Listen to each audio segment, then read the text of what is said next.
लद्दाख की गलवान घाटी में पिछले साल जून में हुए संघर्ष में मारे गए अपने सैनिकों को लेकर चीन ने लगभग 9 महीने तक चुप्पी साधे रखी।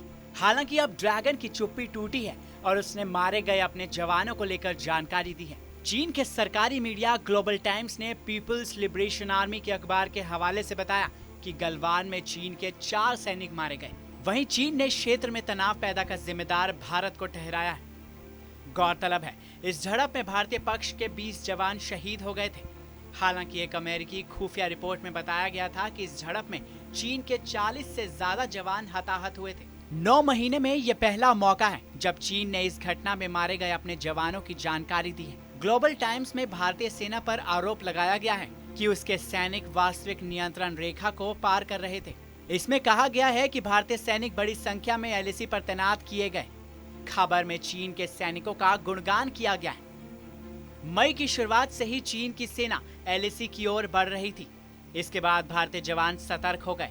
हालांकि चीन की इस आक्रामक चाल के चलते दोनों देशों के बीच तनाव बढ़ता गया।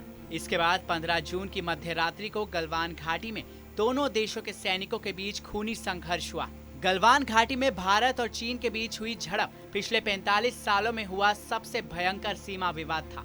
इसमें भारतीय पक्ष के 20 जवान शहीद हुए, जिन्हें पूरे सम्मान के साथ अंतिम विदाई दी गई थी। दूसरी ओर चीन के सैनिक भी बड़ी संख्या में हताहत हुए, लेकिन चीन ने ये बात दुनिया से छिपाई रखी।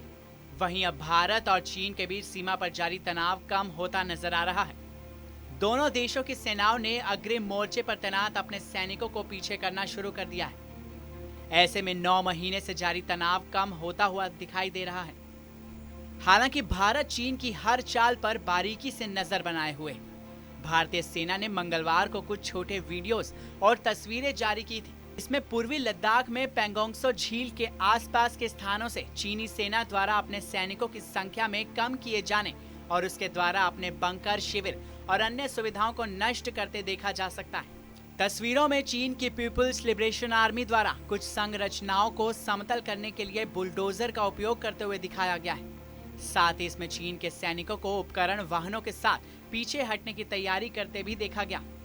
सैनिकों के पीछे हटने की प्रक्रिया पिछले हफ्ते बुधवार को शुरू हुई थी। बहरहाल, इस खबर को लेकर आपकी राय क्या है? कमेंट सेक्शन में हमें जरूर बताएं। साथ ही देश और दुनिया की तमाम बड़ी खबरों के लिए सब्सक्राइब करें TV9 भारतवर्ष।